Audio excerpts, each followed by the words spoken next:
Hey guys, this is Cam315 back at it with another video for you guys, and I'm back with another One Piece anime episode review for you guys.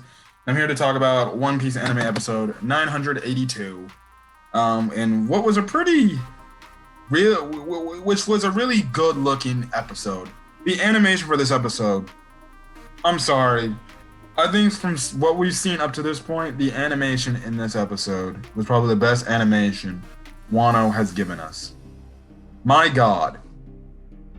Again, I've said leaps and bounds, this is the best looking One Piece arc.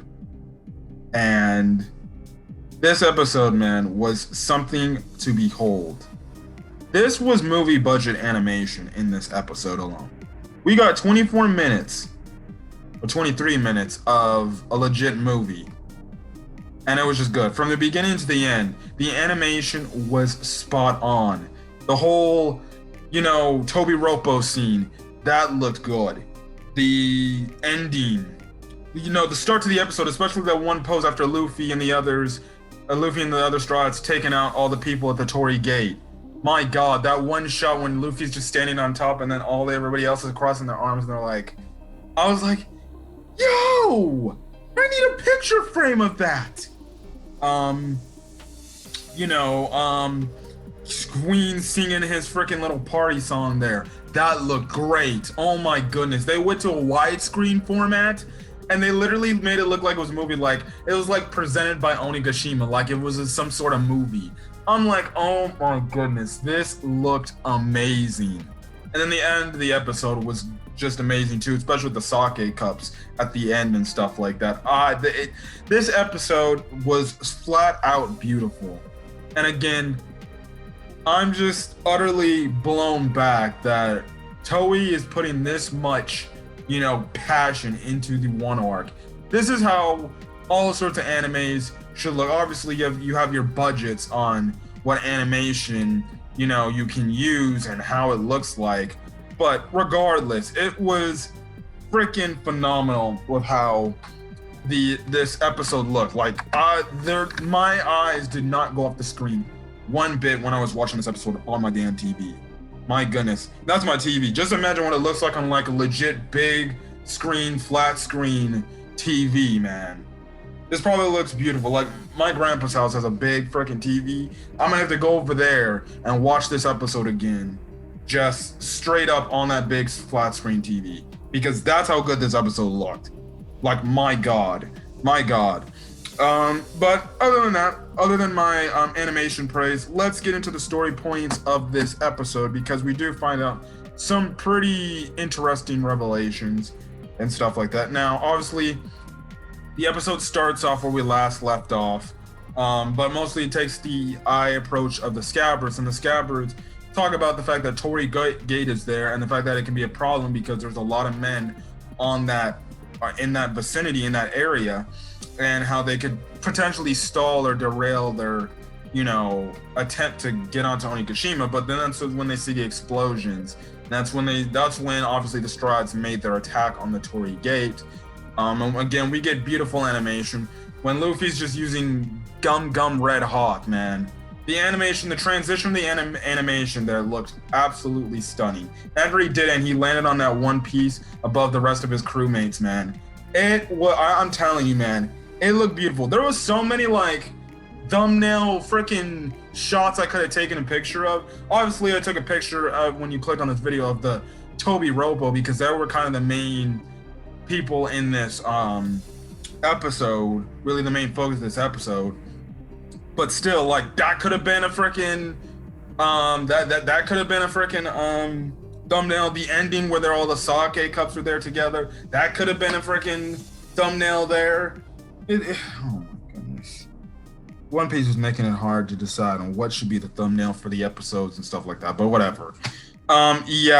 So essentially we see it even at the end of the episode, even at the start of the episode, the fact that the Scabbards have appreciation for what the Straws are doing and how strong they are, and how, I guess you can say, especially led by Luffy, how Luffy is so inspirational to follow and stuff like that. So that was pretty nice and everything. We come over to the Beast Pirate side of things and stuff like that. We see Orochi overjoyed with these Onigashima women. Let me just say this. For some reason, I don't know if it's Toei's thing, but they be drawing these Onigashima Beast Pirate girls, the fodder girls, like extremely attractive. I don't know why. First it was like Butterfly Girl, then it was like the two horn girl right there, all over Orochi. There was another freaking hot looking fodder, Beast Pirate chick. I don't know what's up with Toei, but they've been giving us these Beast Pirate chicks that are just, oh my god, just beautiful. Anyways, he's overjoyed as well as he's playing around with these women. I still can't believe these women really think he's cute or something like that. They must be paid. They have to be paid by Kaido to be like, yeah, service this guy, man, because I don't trust me. I know he's ugly, but just cater to the guy and everything. So I'm guessing he's thinking he's gonna get put tonight. Okay. But the reason why he's overjoyed and he's essentially happy is the fact that he thinks the scabbards are dead.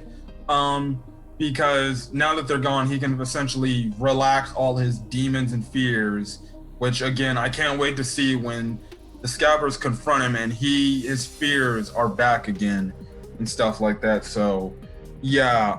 Now we cut over to a masked individual slamming some sort of club on a piece of rock. And then it cuts over to Kaido, and essentially Kaido's like, where are the people here? Or one of the Beast Pirate members like, hey sir, the Tobi Roppo are in. And they're like, oh really? And he's like, really? I don't remember calling them that, but okay. Tell them to come here and meet me because I need them to do me a favor. I need them to go retrieve my son.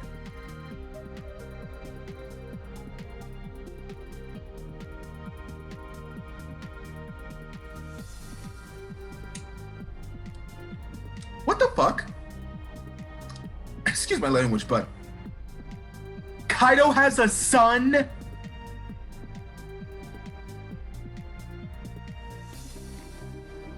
I guess the only question is, who was the baby mama?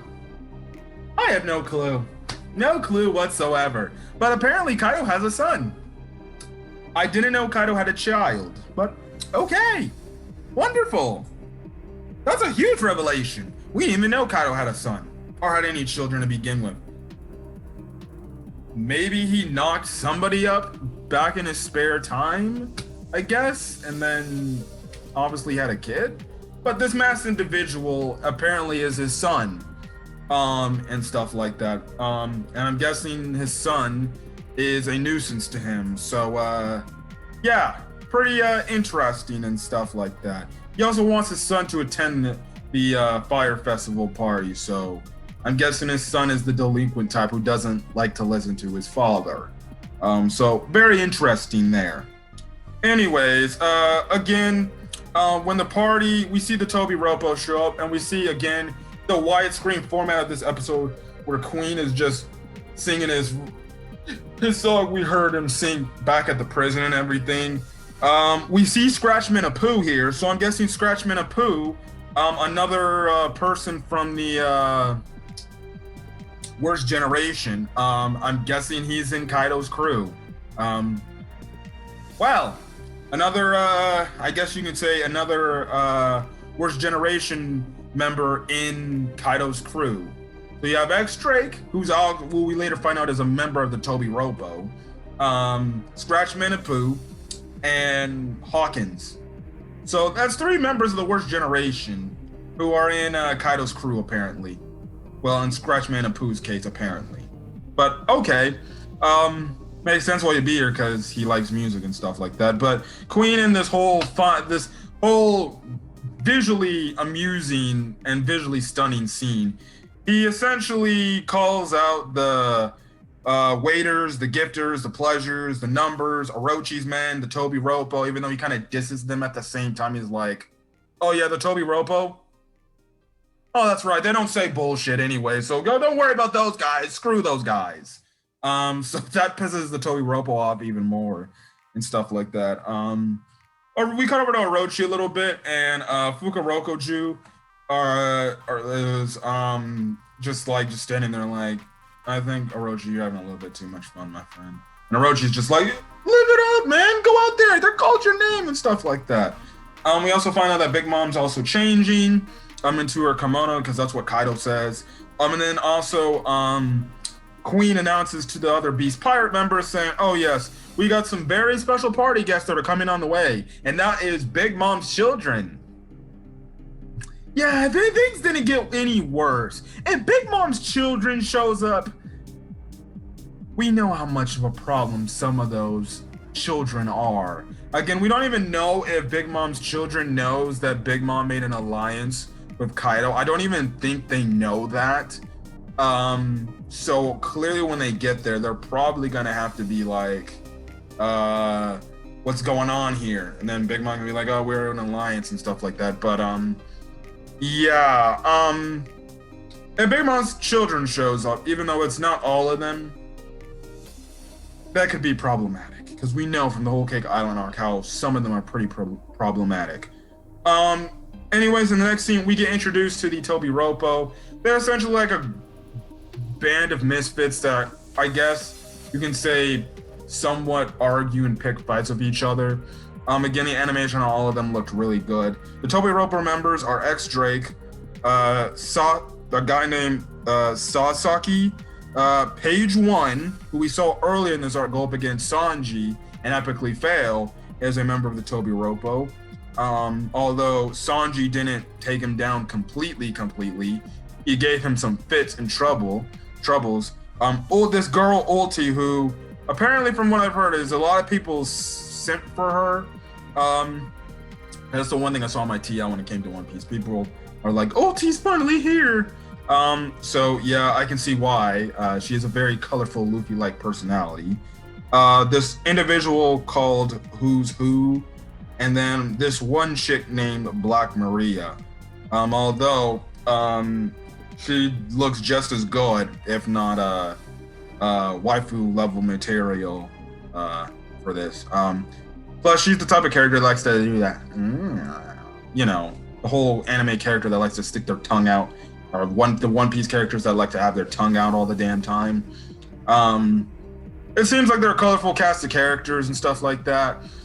So they definitely seem funny. Definitely Ulti's probably like, I guess you can say the dumb one of the group, the dumb funny one. Apparently she calls, I guess, she has a nickname to Page 1. She calls him Pei, which he hates and stuff like that. So yeah, I think Page 1 calls her like sister or something like that. I don't think they're biologically related. I think it's just kind of a comrade type of thing. He probably sees her as a younger sister, as I'm hearing sirens go in the background. Anyways, they find out that they need to go meet up with Kaido because they got him called in, and Ulti kind of brings the fact like, what if it's for his family reasons? That's when they're kind of like, oh. So yeah, that's kind of where it ends. And then the last bit of the episode is the Strats looking to make a toast to celebrate Jinbei's obviously return / welcoming to the crew. They're gonna all have a cup of sake together, but after obviously, they see the samurai, Kinemon and the others pass them by, that's when Luffy is like, you know what? Let's hold off on this. And after we defeat Kaido, Orochi, Big Mom, and everybody that stands in our way, that's when we're gonna have the biggest banquet ever. And we're going to freaking party till the cows come home. And essentially you have most of his crewmates saying, oh, brother, you know how selfish you are, Luffy? And he's like, yeah, I know. But come on, let's go do this. And I like the shot at the end again. This could have been another thumbnail shot where they all essentially leave their sake cups right then and there in the circle, all 10 of them. And they all say, let's go. Where Luffy says, let's go. And they're all like, yes, Captain. Again, showing, I love it whenever any of the Stride Pirates calls Luffy Captain, because it really does show that even though they know Luffy gets on their last damn mind, they really do have respect for Luffy because he's helped them out in all their individual ways. And again, like I said, the ending to the episode was visually stunning and stuff like that. But this was a really good episode of One Piece. We got to meet the Tobi Roppo. We find out that when they literally the Beast Pirates at their fire festival literally on Onigashima literally throw legit concerts. So okay, seems like a fun place to go to. And then we find out that Kaido has a son. Yeah. Yeah. So anyways, that's kind of it. So if you guys like the video, leave a like, put in the comment section your thoughts on this week's episode of One Piece. Again, do not post spoilers if you are a manga reader, as well as hit that subscribe button to get more One Piece content. And when you do hit that subscribe button, make sure you click onto that bell that bell icon so you can get notifications to whenever I upload to the channel on an instant. It gets sent to your phone or your other devices or something like that. But other than that, also, since I'm recording this video Saturday night, this is gonna probably go up Sunday morning. If you also are intrigued in seeing my Black Widow review, which I'll be seeing Black Widow tomorrow, I'm going to be doing a non-spoiler and spoiler review of that movie. Anyways, look forward to that if you are subscribed to the channel. Anyways, guys, I'm going to get out of here. Hope you guys have a great rest of your day or night when you're checking out this video. Until then, guys, I'll catch you guys later. Peace.